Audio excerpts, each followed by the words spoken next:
In Sicilia è il giorno del ritorno in classe delle superiori, ma il rientro fa paura. La Regione è la prima ad avviare con Poste Italiane il sistema di prenotazione online per gli over 80, il servizio è attivo da questa mattina. L'Italia concede Augusta come porto sicuro all'ONG Ocean Vikings, uno sbarco dopo l'altro anche nella vicina Lampedusa. Il PM chiedeva il carcere, il GIP concede i domiciliari al fisioterapista che si è avvalso della facoltà di non rispondere, accusato di 3 ipotesi di abusi sessuali a danno di altrettante vittime.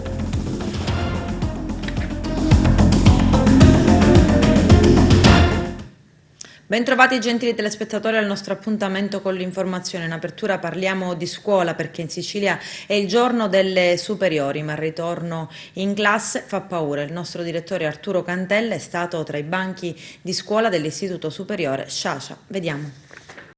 Si riprende oggi nelle scuole superiori la didattica di presenza, al via le prime classi e più avanti, secondo un calendario predisposto dalle autorità scolastiche, quelle delle classi superiori. In parte si continua quella cosiddetta DAT via internet, in parte quella di presenza. Dopo la ripresa delle attività la settimana scorsa delle scuole di infanzia, elementari e medie, oggi quella delle scuole superiori. Rigida in tutti gli istituti l'osservanza delle norme anti-Covid, il distanziamento tra gli alunni e l'uso delle mascherine. Riprende l'attività didattica in presenza, è molto importante perché la scuola non è soltanto conoscenze e competenze, ma è socializzazione, cooperare, affrontare le difficoltà insieme e questo è un punto importante. La presenza ci consente di sviluppare anche queste competenze. Quali sono i programmi prioritari che andrete a fare con gli alunni?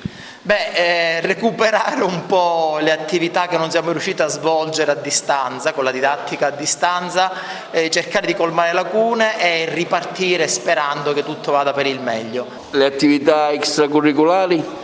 Le attività extracurriculari stiamo riprendendo in modo particolare i percorsi per le competenze trasversali che stiamo portando avanti online, stiamo cercando di svilupparli anche nel territorio. È importante perché questo tipo di attività si sviluppa nel fare, nella difficoltà concreta che incontrano i ragazzi. La didattica a distanza non si presta moltissimo per questo tipo di attività. Ecco, tutto questo non inficerà il normale svolgimento dell'anno scolastico? No, assolutamente. Se non ci fossero più soste sicuramente riusciremo a recuperare il tempo perduto. Comunque se lo affrontiamo tutti insieme questa situazione, rivedere i miei compagni dopo tantissimo tempo e non vederli tramite uno schermo è veramente emozionante. Anche lo stesso con i professori è diverso. Sì, è bello ritornare con tutti i nostri compagni a scuola. L'attività che si sta riprendendo sembra andare bene, i ragazzi sono soddisfatti di rientrare, e così serve a loro anche per socializzare, ma devono sempre stare attenti a prendere le precauzioni, sempre con le dovute precauzioni. Ragazzi, riprendere l'attività quanto è importante rispetto alla didattica online? È molto importante secondo me, anche perché stando a casa si perdono anche i rapporti di amicizia e non è tanto bello perché poi ognuno si chiude in se stesso, quindi secondo me è anche buono rientrare. Per me è lo stesso, perché è importante stare con quelle persone che staranno con noi per tantissimi anni, sempre con le precauzioni anti-Covid. Dopo oltre 100 giorni di didattica a distanza al 100% a causa della pandemia di coronavirus, oggi gli studenti delle scuole superiori siciliane tornano in classe. Non sarà un ritorno alla scuola in presenza tradizionale, ma con il 50% della popolazione scolastica, percentuale variamente modulata. Ci sono infatti scuole che hanno scelto di dimezzare ogni classe, altre che hanno considerato il numero totale di alunni, altre ancora invece hanno scaglionato gli accessi negli istituti, ma non tutti gli studenti sono d'accordo. La rete degli studenti medi Sicilia, per esempio, pur considerando la voglia di normalità di tanti giovani, ha deciso che oggi i ragazzi iscritti all'associazione non rientreranno a scuola e ha proclamato anche uno sciopero della DAD. L'organizzazione per il rientro a scuola è incerta, accusano non è stato pensato lo screening periodico degli studenti, non sono stati pensati nuovi e funzionali metodi di distanziamento, sono state lasciate sole le scuole senza strumenti di gestione, coprendosi con la scusa dell'autonomia didattica. A lanciare l'allarme sui rischi di questo rientro è stata anche l'ANIAF, l'Associazione Nazionale Insegnanti e Formatori. Secondo Marcello Pacifico, presidente nazionale ANIAF, bisogna prestare la massima attenzione. L'ordinanza dell'altro giorno del presidente della giunta regionale dell'Abruzzo, che ha reintrodotto la didattica a distanza per il 100% per tutte le scuole medie superiori della regione, la dice lunga sullo stato di rischio Covid che permane. E il ritorno alla DAD totale potrebbe presto riguardare altre regioni. Noi, ammette ancora Marcello Pacifico, restiamo dell'idea che occorra introdurre periodicamente la possibilità di effettuare in ogni scuola tamponi di tipo rapido. Anche la scienza ci dice che una procedura che proprio alle scuole porta a una diminuzione dei nuovi casi Covid-19 del 50%. Realizzare lo screening in modo continuativo è la migliore prevenzione rispetto alla diffusione del contagio, certamente adottando le misure preventive stabilite in ogni istituto, che attraverso le RSPP, con la messa a disposizione di mascherine adeguate, possibilmente di tipo FFP2 per tutto il personale scolastico. Bisogna poi fare in fretta con la vaccinazione, facendo attenzione a somministrare quelle adeguate, perché i docenti e i lavoratori della scuola sono particolarmente esposti, a partire dagli oltre 300.000 over 55. Insomma, sembra proprio che questo rientro in classe delle scuole superiori sia stato fatto poco e male, sperando solo in un calo dei contagi che in effetti sta coincidendo con la riapertura delle scuole superiori. Il dato, con 574 nuovi positivi in Sicilia, è il più basso dall'inizio dell'anno. La strategia messa in campo dal governo Musumeci è quella di eseguire screening a campione sugli studenti e test mensili sul personale scolastico per contenere la diffusione del coronavirus in Sicilia.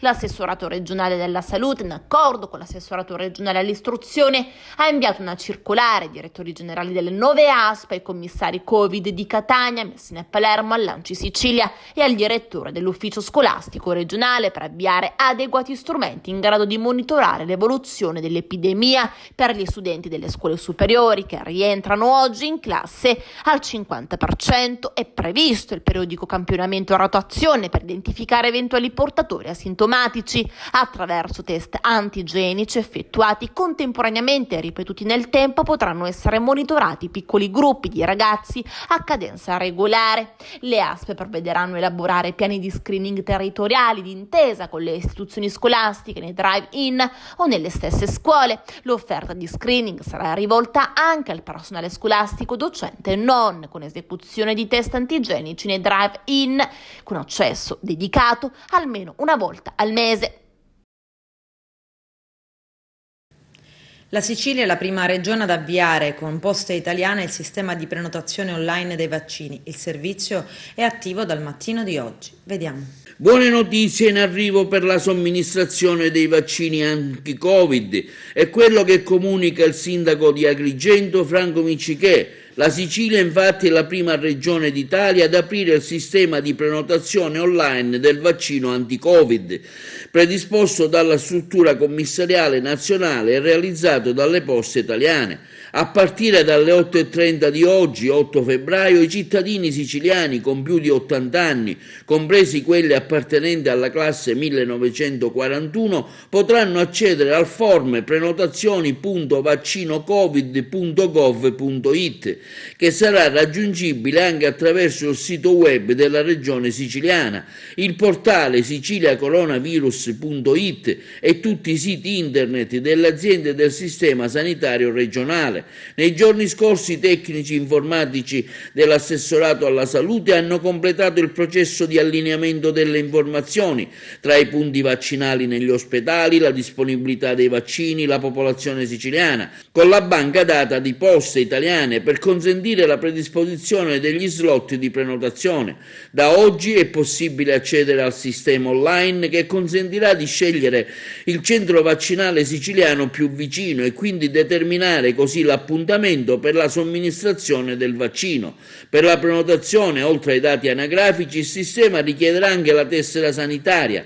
Oltre alla piattaforma online sarà possibile prenotarsi attraverso un call center dedicato, telefonando al numero verde 80.000 9966, attivo da oggi al venerdì dalle ore 9 alle ore 18, esclusi sabato e festivi. Contiamo, afferma il sindaco, di avviare le prime vaccinazioni sui cittadini di 80 anni dal prossimo 20 febbraio, mentre dal 1 marzo prenderà il via la campagna domiciliare rivolta ai siciliani di questo stesso target che non possono raggiungere autonomamente i centri vaccinali. In Sicilia i cittadini che rientrano in questa fase del target sono circa 320.000. Il vaccino, come è noto, è gratuito per tutti.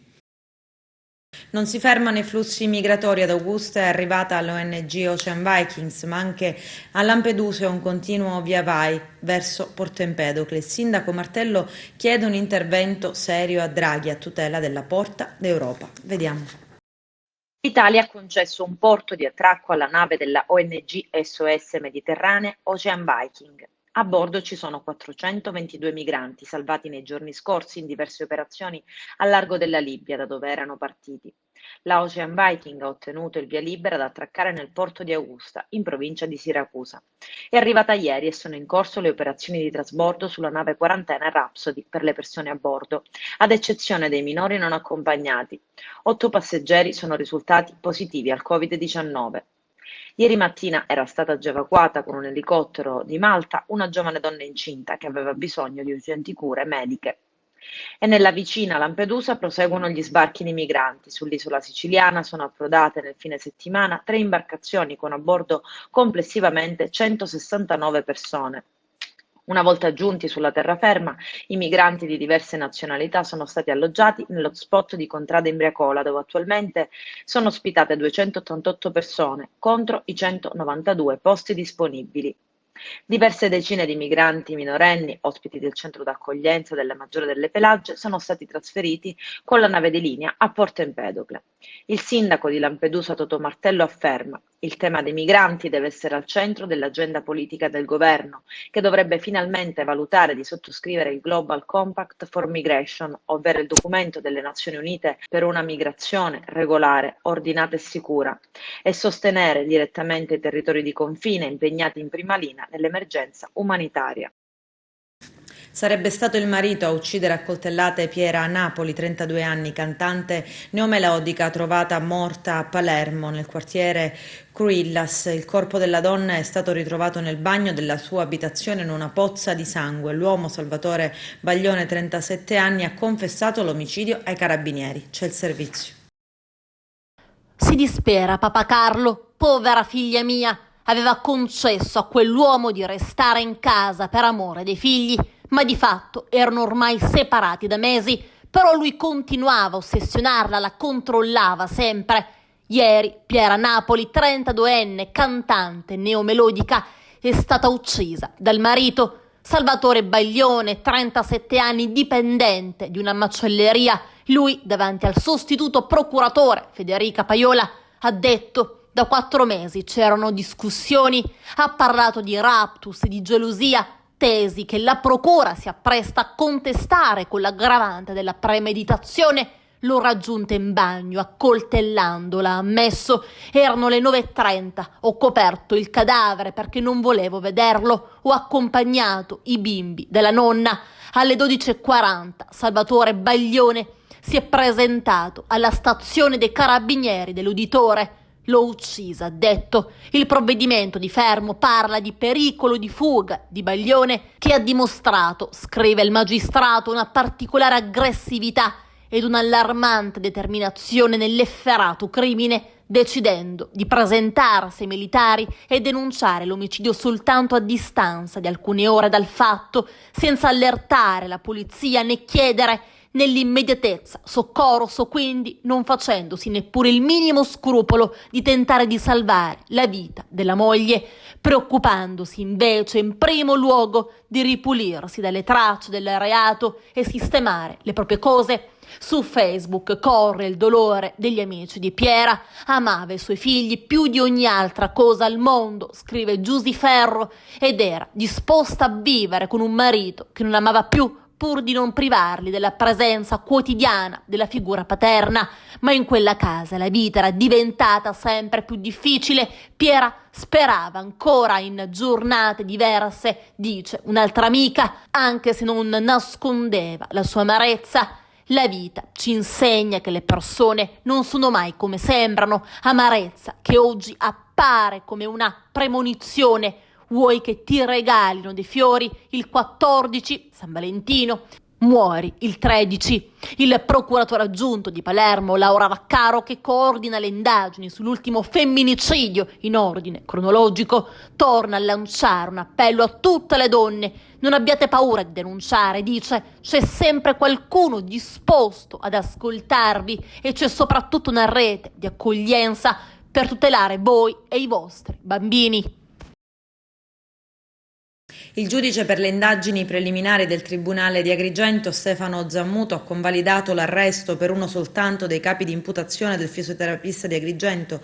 AG sono le iniziali del nome, 60 anni, al quale si contestano 3 ipotesi di abusi sessuali a danno di altrettante presunte vittime. In occasione dell'interrogatorio il fisioterapista si è avvalso della facoltà di non rispondere. All'uomo difeso dall'avvocato Giuseppe Scozzari sono stati concessi gli arresti domiciliari. Il pubblico ministero Paolo Vetro ha invece proposto la custodia in carcere e ha annunciato che ricorrerà all'incidente probatorio insieme alle 3 vittime per cristallizzare la prova. I carabinieri hanno compiuto intercettazioni audio e video nello studio del fisioterapista dopo la denuncia della madre di una ragazza che avrebbe mostrato insofferenza a recarsi alle sedute, rivelando il perché.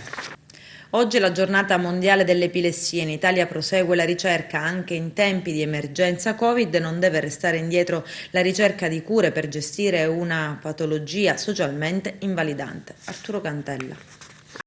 Oggi 8 febbraio si celebra la giornata internazionale dell'epilessia, un evento mondiale che ogni anno il secondo lunedì di febbraio promuove la consapevolezza verso una malattia neurologica cronica che colpisce 50 milioni di persone al mondo in più di 130 paesi. L'evento odierno intende divulgare le problematiche riguardanti l'epilessia al fine di evidenziare le difficoltà delle persone affette dalla patologia e delle loro famiglie. Quest'anno l'obiettivo è coinvolgere quante più persone a percorrere insieme 50 milioni di passi, un passo per ogni persona affetta da epilessia nel mondo. 50 milioni di passi è un modo non solo per sensibilizzare e aumentare la comprensione dell'epilessia, ma anche raccogliere fondi per i gruppi e le associazioni di pazienti in tutto il mondo.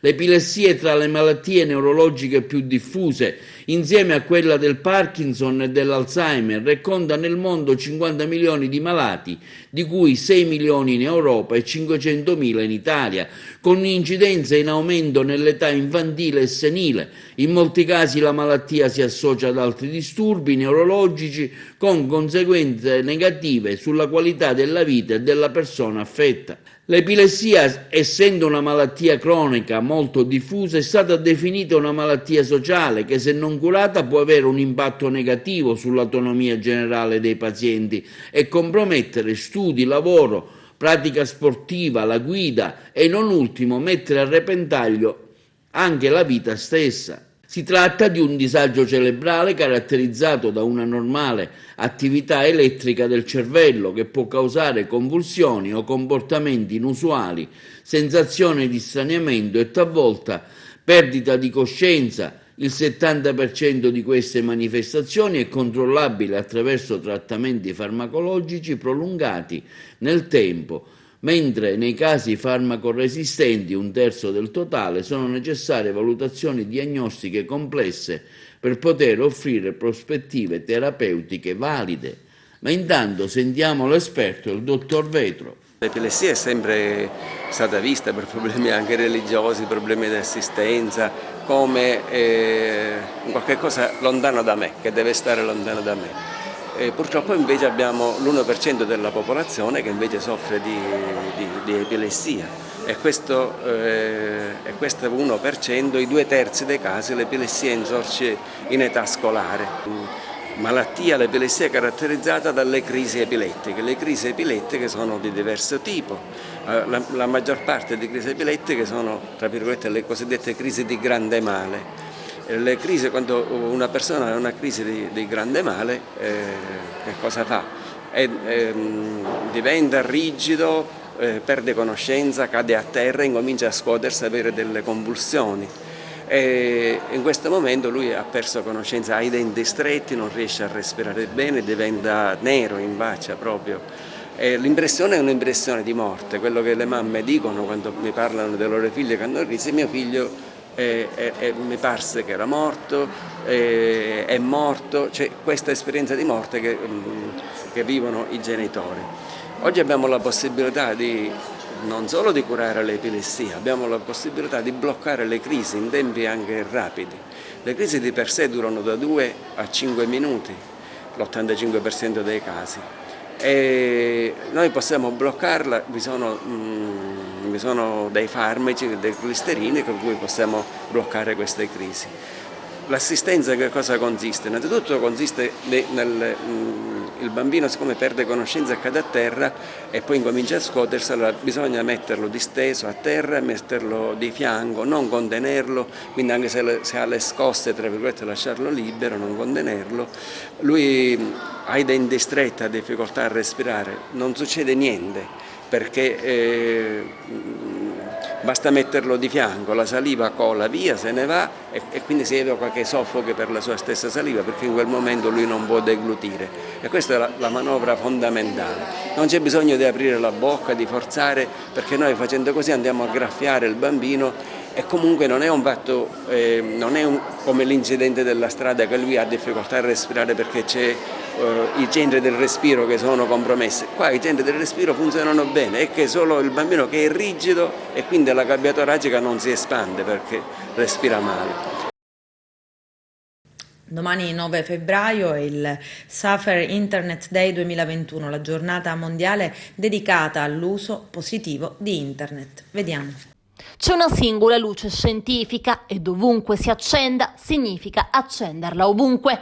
Lo scrive Isaac Asimov. Pertanto la scintilla della cultura e della corretta informazione, soprattutto in rete, può convogliare quella luce verso una strada maestra da seguire, così da illuminarla e renderla utile per tutti. Domani, 9 febbraio 2021, sull'intero territorio nazionale si celebrerà il Safer Internet Day 2021, ovvero sia la giornata mondiale riservata all'utilizzo corretto e oculato della rete, che gli ultimi 12 mesi pandemici hanno sensibilmente intensificato. Il Ministero ha previsto tutta una serie di iniziative a loro volta, coadiuvate da altre azioni divulgative gestite dai singoli uffici scolastici regionali nei giorni precedenti e immediatamente successivi, concentrate in seminari, webinar, education workshop, dirette YouTube e vari laboratori tematici online con l'ausilio di esperti formatori provenienti da tutto lo stivale, senza dimenticare le esperienze legate alle Safer Internet Stories riassumibili in esercizi di lettoscrittura eseguiti dagli studenti sullo stimolo dei propri insegnamenti. Oltretutto la giornata mondiale per la sicurezza interattiva, patrocinata dalla Commissione europea e coordinata tramite il portale generazioniconnesse.it, potrà contare su un partner di spicco, dall'autorità garante per l'infanzia e l'adolescenza al MIBACT, dalla Polizia di Stato a diversi atenei, agenzie, cooperative sociali e associazioni umanitarie. Quest'anno senza dubbio l'evento assume un'importanza strategica imprescindibile. I vari e protratti lockdown, i distanziamenti o le numerose interruzioni della didattica in presenza, compensate dalla DAD, hanno di certo aumentato l'utilizzo della rete, di conseguenza la frequenza d'esposizione alle insidie che si celano nei meandri del web, Forse ci attendevamo, erroneamente, che la pandemia riequilibrasse alcuni aspetti del nostro frenetico rapporto con le nuove tecnologie digitali e ci portasse a riflettere in maniera più approfondita sul lato oscuro della rete. Abbiamo scoperto invece che tale processo, orientato verso un apprezzabile progresso sociale e prima di tutto comunicativo, è lungi dal potersi definire compiuto. Di fatto abbiamo preso coscienza che le competenze nell'uso consapevole e ragionato degli strumenti digitali risultano essere ben lontane dalle aspettative. Una consistente porzione di cittadinanza di ogni età si è dovuta e si deve, suo malgrado, misurare con un grado di educazione digitale manifestamente inadeguato. Orizzonte Scuola di questo servizio è la nostra fonte. Del resto il web, proprio in ragione della sua impostazione ecumenica e partecipativa, anche in assenza di specifiche competenze, presta il fianco con straordinaria facilità alla diffusione di contenuti fallaci e ingannevoli che vengono spesso recepiti come affidabili da un pubblico molto vasto, non necessariamente sprovveduto o poco scolarizzato. Ci torna in mente la piccola Antonella di Palermo che a soli 10 anni, nel partecipare ad una folle challenge su TikTok, ha perso la vita trovandosi strangolata dal laccio di un accappatoio. Ora la nostra società, da tempo definita della conoscenza, necessita di individui in grado di vivere consapevolmente in contesti sociali sempre più complessi e mutevoli, attraverso la capacità di cogliere il significato delle cose all'interno dei grandi flussi di informazione per poi comprendere, valutare e soprattutto discriminare. L'accesso a internet è ormai divenuto sinonimo di accesso alla conoscenza e a tutti i saperi, come se un click potesse essere il passepartout per entrare in ogni campo, in ogni disciplina, eludendo complessi studi ed esperienze sovente indispensabili per maturare adeguate competenze. Il mondo virtuale è una straordinaria opportunità, ma nel grande oceano interattivo occorre navigare con consapevolezza necessaria. Internet, insomma, ha un enorme potere aggregativo e rappresenta una luminosa opportunità di informazione e di conoscenza. Ciò non di meno, l'utilizzo dello spazio online deve essere sempre razionale e consapevole. Una coppia di conviventi residente a San Leone è stata arrestata dai carabinieri del nucleo operativo e radiomobile della compagnia di Agrigento per detenzione di sostanze stupefacenti ai fini di spaccio. Si tratta di un 50enne di Canicattì e una 25enne di Racalmuto. Entrambi, su disposizione del magistrato di turno, sono stati posti ai domiciliari. Tutto quanto è avvenuto nella serata di sabato, mentre i militari dell'Arma hanno notato degli strani movimenti in un'abitazione. Da lì a poco è scaturita la decisione di eseguire una perquisizione. Appena dentro, i carabinieri in cucina in Bellavista hanno ritrovato 100 grammi di cocaina, in gran parte già suddivisa in dosi. Sequestrati anche 1.500 euro in banconote di diverso taglio, ritenuti provento dell'illecita attività di spaccio. Torniamo a parlare della strategia Area Interna Sicani, che coinvolge 12 comuni della provincia di Agrigento, una convenzione che al decreto di finanziamento vedrà la manutenzione straordinaria delle strade. Arturo Cantella. Dopo anni di carestia nei finanziamenti destinati alla viabilità stradale dell'ex provincia regionale di Agrigento, arrivano finalmente le risorse tanto attese.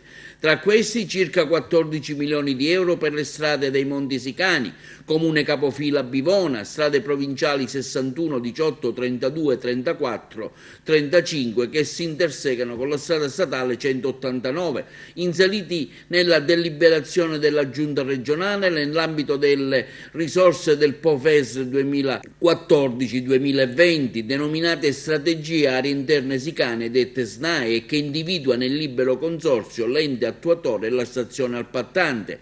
In merito ai nuovi finanziamenti in essere abbiamo sentito l'ingegnere del libero consorzio Michelangelo Di Carlo. Da parte della regione siciliana ci sono dei fondi, circa 50 milioni di euro destinati alla viabilità e alle scuole provinciali. Di questi 50 milioni circa 30 milioni verranno spesi per le strade e circa 20 milioni per le scuole.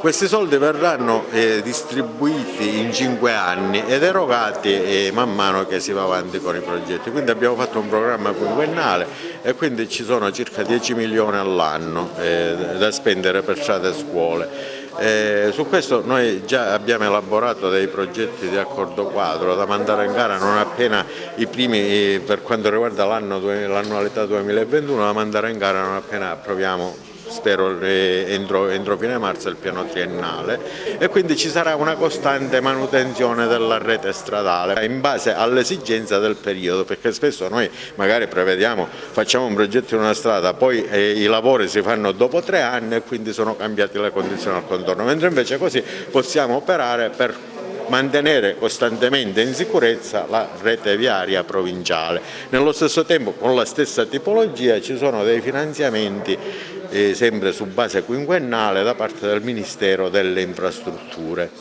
I primi soldi sono arrivati già l'anno scorso ed era un finanziamento quinquennale di circa 12 milioni da distribuire sempre in 5 anni, quindi 2 milioni e 2 circa ogni anno. In più questo è stato integrato con un ulteriore finanziamento di 7 milioni e quindi abbiamo una disponibilità maggiore di risorse. Attualmente siamo in questa situazione, possibilmente se continua questa politica di interventi nelle strade, noi man mano andiamo facendo vari progetti, abbiamo una notevole produzione di progetti e per cui se ci saranno altre opportunità noi siamo costantemente sul pezzo per cercare sempre nuovi finanziamenti. È una buona notizia, finalmente dopo anni di carestia, insomma, le strade provinciali ritornano a essere transitabili perché la situazione era veramente drammatica. Spero di sì, spero che si mantenga sempre un target abbastanza elevato per quanto riguarda chiaramente i soldi non saranno sufficienti per fare d'oro la viabilità, perché le strade, noi gestiamo circa 1300 km di strade, però indubbiamente cercheremo di mantenere in sicurezza tutte le strade. Adesso c'è la pubblicità, a tra poco vi aspetto. Gli affetti oltre il tempo e la vita. Eugenio Cairone. È trascorso un anno dalla scomparsa di Lillo Cavallaro, il cameraman e l'amico con il quale abbiamo trascorso indimenticabili momenti. L'anniversario è stato ricordato con una celebrazione presso la chiesa Madonna della Provvidenza. La stessa chiesa a febbraio del 2020 per il funerale era gremita. Ancora ci si poteva stringere la mano e abbracciare. Così tutti abbiamo potuto stringerci attorno a mamma Elvira e alle tue figlie, alle quali eri legato dall'amore che solo un buon padre può avere per i figli. E tu, Lillo, un padre speciale lo eri. Buono e leale e sempre disponibile con tutti, malgrado qualche piccolo mugugno che ci stava quando dovevamo montare dei servizi e si era fatto tardi, ma tutto si risolveva simpaticamente perché eri eccellente nel tuo campo. Anche il celebrante al funerale ti aveva definito il gigante buono. Per i nostri fratelli e per Calogero Cavallaro nel primo anniversario. Sono questi aspetti diversi, ma sempre della nostra esperienza umana, la vita e la morte, come anche preghiamo sempre nell'Eucaristia. Insieme a tanti amici ne piangiamo la scomparsa prematura e inaccettabile per un'altra bella persona che se ne va. Così la nostra Margherita Trupiano ha voluto ricordare lo scorso anno la tua scomparsa, parlando di un'altra bella persona, ovvero Gerry Butera. Lasciandoci ci avete riempito di tristezza, la stessa tristezza e lo stesso dolore che riguardo te, caro Lillo, si prova ancora guardando la tua sedia vuota in regia. Lega Nazionale Dilettanti, Santino Lopresti eletto vicepresidente, Area Sud, Arturo Cantella. L'ingegner Santino Lopresti, già presidente del Comitato regionale Sicilia, è stato eletto ufficialmente vicepresidente dell'Area Sud e rimarrà in carica fino alla scadenza del prossimo quadriennio olimpico. Il tutto è avvenuto in occasione dell'assemblea elettiva della Lega Nazionale Dilettanti Calcio tenutasi presso l'hotel Hilton Roma Airport di Fiumicino. nel rigoroso rispetto delle normative anti-Covid e durante la quale si è confermato con l'80% delle preferenze Cosimo Sibilia alla carica di presidente della Lega Nazionale Calcio Dilettanti per il secondo mandato consecutivo. Sì, si ritorna in un incarico nazionale. Io sono stato tanti anni col beach soccer, per 7 anni ho guidato il beach soccer a livello nazionale, poi sono tornato in Sicilia, oggi con Sandro che si è stabilito di avere, come dire, impegni diversificati, c'era un ritorno qui in Sicilia da parte di Sandro Morgana, l'amico Sandro, quindi la Sicilia che ha un ruolo importante all'interno del Meridione, quindi conferma la sua vicepresidenza. Per me dicevo che non è un lasciare ma è un raddoppiare, nel senso che agli impegni della Sicilia, ma agli impegni di tutta l'area meridionale che attraversa momenti difficili e che però probabilmente noi che nelle difficoltà come dire, ci tempriamo e quotidianamente le dobbiamo affrontare ci stiamo trovando meglio, vedo, rispetto ad altri comitati regionali. Dicevo quindi che c'è un impegno per la Sicilia, ma c'è un impegno per l'area meridionale, ma c'è un impegno anche a livello nazionale. Noi siamo impegnati su più fronti e quindi stiamo lavorando per la ripresa dei campionati. Cosimo Sibilia è stato rieletto presidente, ecco, cosa c'è, diciamo, nel prossimo futuro? Si parla di una ripresa dei campionati con particolare attenzione e magari di non penalizzare le squadre che in questo momento non ce la possono fare, ecco, ci aggiorni, Presidente. Sì, il Presidente Sibilia non poteva che essere riconfermato, è stato un Presidente che ha avuto molta attenzione per il territorio, ha messo tutte le risorse possibili che sono state non solo trasferite da altri ma che abbiamo a disposizione per aiutare le società, sia in un momento in cui prima della pandemia che in un momento successivo, al momento in cui diciamo siamo entrati in questa situazione di pandemia generale, quindi ricorderemo i contributi alle società, la diminuzione degli stessi contributi di iscrizione, delle tasse di iscrizione, i contributi assicurativi, ecco, c'è stata una riduzione. Per quanto riguarda la ripresa noi stiamo lavorando inizialmente con il campionato di eccellenza, successivamente noi pensiamo che si possa ripartire, perché se il governo mette un minimo di risorse per quanto riguarda i tamponi alle società, io penso che questi ragazzi non possono essere chiusi. Ci si meraviglia che il sabato, la domenica, appena le regioni aprono, si incominciano, come dire, alcune vie